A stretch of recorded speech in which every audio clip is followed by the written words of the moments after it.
अस्सलाम वालेकुम बच्चों। क्लास नाइन्थ फिज़िक्स आपका चैप्टर है जी, सेकंड चैप्टर काइनेमेटिक्स। इसमें आपने पढ़ा था रेस्ट एंड मोशन और फिर आपने पढ़ा था स्केलर एंड वेक्टर। और फिर आज जो आप लोगों का टॉपिक है वो है डिस्टेंस, डिस्प्लेसमेंट और स्पीड। तो इससे पहले आपने पढ़ा था रेस्ट एंड मोशन के बारे में पढ़ा था, तो आपको बताता चलूँ रेस्ट और मोशन में ये फ़र्क है कि आप ये कह सकते हो when body changes its position from one point two another point. ठीक है, अगर एक पॉइंट से दूसरी पॉइंट पर वो चलते हुए अपनी पोजीशन चेंज करता है तो आप ये कह सकते हो कि the body is at in motion. और इसी तरह से अगर एक बॉडी पोजीशन ए पर रुका हुआ है और वो वहीं पर स्टेशनरी पोजीशन है और वो अपनी पोजीशन चेंज नहीं कर रहा, तो आप ये कह सकते हो कि उसने अपनी लोकेशन चेंज नहीं की, तो इसका मतलब है कि वो रेस्ट पे है। उसके बाद आपने ये पढ़ा था कि स्केलर और वेक्टर में क्या फ़र्क है। तो स्केलर क्वांटिटी वो क्वांटिटी होती है which is completely describe by its magnitude, जिसको हम उसके मैग्नीट्यूड से डिस्क्राइब कर सकते हैं। और मैग्नीट्यूड क्या चीज़ है? मैग्नीट्यूड आपके पास होता है कोई भी नंबर होगा। मैग्नीट्यूड कोई भी नंबर है और उसके साथ कोई ना कोई यूनिट होगी। ठीक है, मैग्नीट्यूड क्या होता है? कोई नंबर है विद प्रॉपर यूनिट के साथ। ठीक है, और इसी तरह से वेक्टर क्या है? तो वेक्टर आपके पास एक ऐसी क्वांटिटी है which is completely describe by its magnitude and its direction.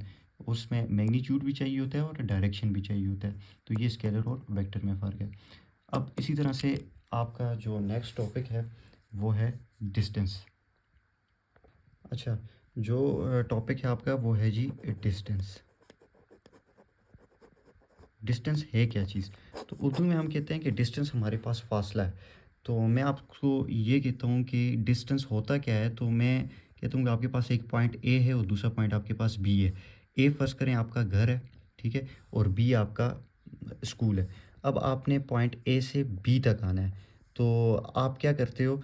कोई भी रास्ता हो सकता है, आप यहाँ से यहाँ भी किसी तरीके से पहुँच सकते हो, एक फ़ासला तय करके आते हो, डिस्टेंस तय तय करके आते हो।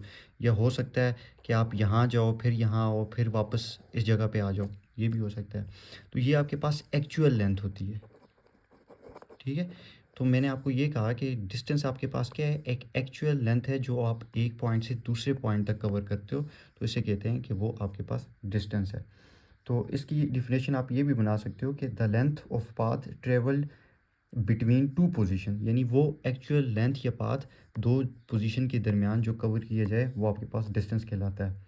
अच्छा, इस डिस्टेंस के लिए आपको डायरेक्शन की ज़रूरत नहीं होती। ठीक है, ये याद रखिएगा, डिस्टेंस के लिए डायरेक्शन की ज़रूरत आपको नहीं होती। और ये आपके पास है स्केलर क्वांटिटी। ठीक है, ये आपके पास स्केलर क्वांटिटी है और इसके साथ साथ डिस्टेंस को डिनोट आप कर सकते हो, एक्स के साथ भी लिख सकते हो, एस के साथ लिख सकते हो, एल के साथ, और कोई भी आप वेरिएबल्स के लिए इस्तेमाल कर सकते हो, डी भी कर सकते हो। और इसकी जो सिस्टम इंटरनेशनल यूनिट है वो है मीटर।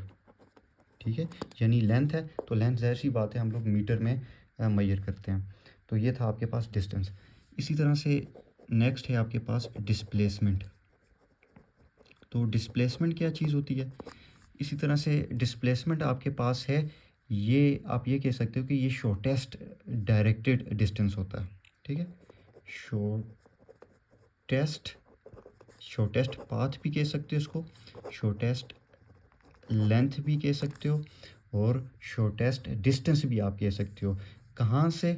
दो पॉइंट्स के दरमियान, यानी दो पोजीशंस के दरमियान।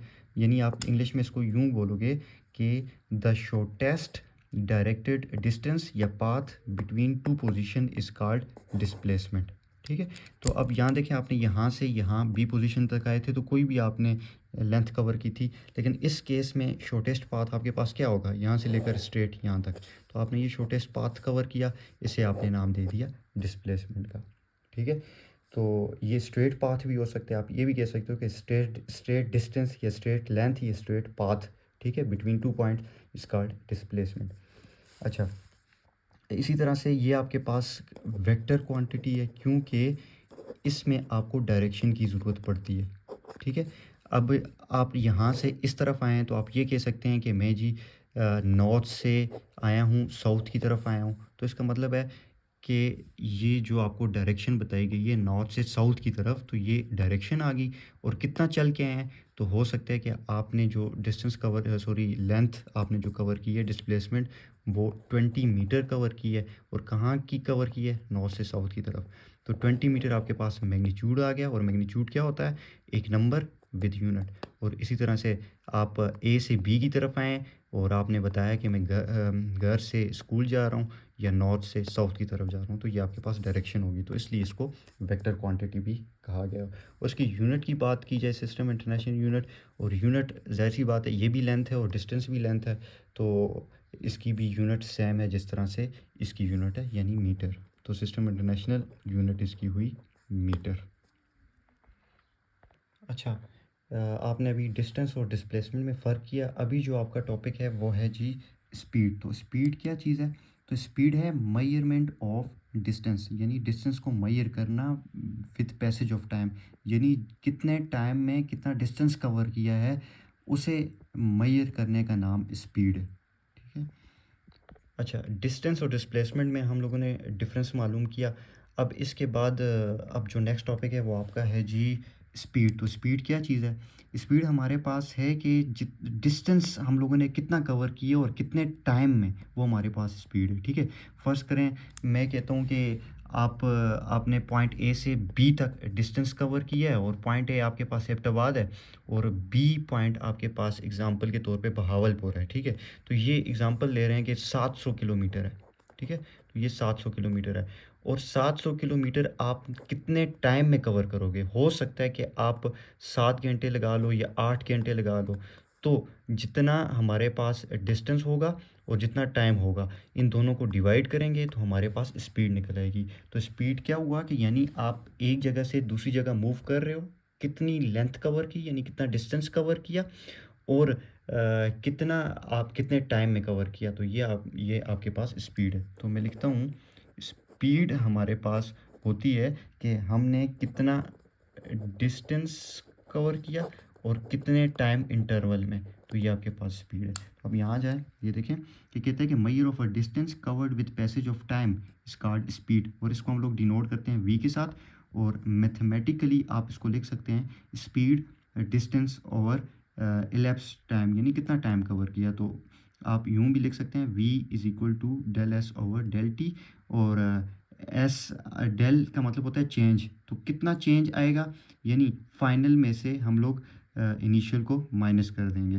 तो एस माइनस एस, यानी एस आपके पास डिस्टेंस है फाइनल और इनिशियल, और इसी तरह से फाइनल टाइम क्या होगा और इनिशियल टाइम क्या होगा। तो इसको इस तरह से भी लिख सकते हैं और यूं भी लिख सकते हैं, वहाँ पे मैं आपको बता भी दिया। आगे हैं तो यहाँ पर देखें ये आपके पास स्केलर क्वांटिटी है। क्यों? क्योंकि इसमें आपको ये नहीं बताया जाएगा कि आपने नॉर्थ जाना है, वेस्ट जाना है, ईस्ट जाना है, या कोई डायरेक्शन आपको नहीं दी जाएगी।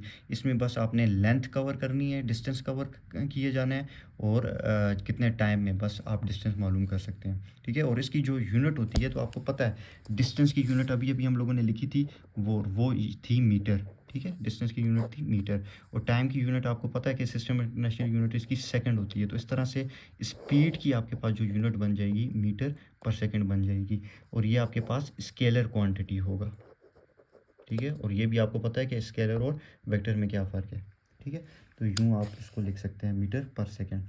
तो इसी तरह से एक एग्जांपल यहाँ पर की गई है, कहते हैं कि आपने कोई सफ़र तय किया है एक पेशावर से इस्लामाबाद की तरफ, और 80 किलोमीटर डिस्टेंस कवर किया और 1 घंटे में कवर किया है। ठीक है। तो हम लोग इसकी स्पीड का फार्मूला लिखेंगे एस डिवाइडेड बाई टी। और डिस्टेंस 80 किलोमीटर है और टाइम 1 आवर है, तो डिवाइड करेंगे तो इसका मतलब है कि आपने जो स्पीड मालूम की आपकी गाड़ी की, वो थी 80 किलोमीटर पर आवर, यानी आपकी गाड़ी ने 1 घंटे में 80 किलोमीटर का डिस्टेंस कवर किया है। ठीक है। तो ये थी स्पीड। फिर स्पीड की डिफरेंट आगे टाइप्स हैं। सबसे पहले है जी एवरेज स्पीड क्या होती है। तो एवरेज स्पीड यानी टोटल डिस्टेंस आप जितना कवर करोगे और जितने टाइम में, टोटल टाइम में, तो आपके पास एवरेज स्पीड। और एवरेज के लिए इस तरह से एवरेज को लिखा जाता है और फार्मूला वही होता है, और सिर्फ इसको रिप्रेजेंट करने के लिए यूं एवरेज का निशान यहाँ पर डाला जाता है। ठीक है। तो इसकी भी एक एग्जांपल है कि फ़र्ज़ करो वो कहता है कि आपने इस्लामाबाद से सफ़र तय किया है और डिस्टेंस आपका 155 किलोमीटर है और कितने टाइम में किया है? 3 घंटे और 30 मिनट में किया है। तो आपने क्या कर देना है, जितना टोटल डिस्टेंस आपने कवर किया होगा और जितना टोटल टाइम है, डिवाइड करोगे, उसका एवरेज निकल आएगा। यानी आपने 44.3 किलोमीटर पर हावर, यानी इतनी आपकी स्पीड थी, तब जाके आपने इतना डिस्टेंस कवर किया इतने टाइम में, ठीक है? तो इसी तरह से एक इसकी दूसरी जो टाइप है वो इंस्टेंटेनियस स्पीड है। अगर कोई बंदा आपसे कहता है कि किसी लम्हे आपने स्पीड मालूम करनी है, एग्ज़ाम्पल के तौर पे यहाँ से कोई बॉडी या गाड़ी यहाँ से यहाँ तक मूव करती है,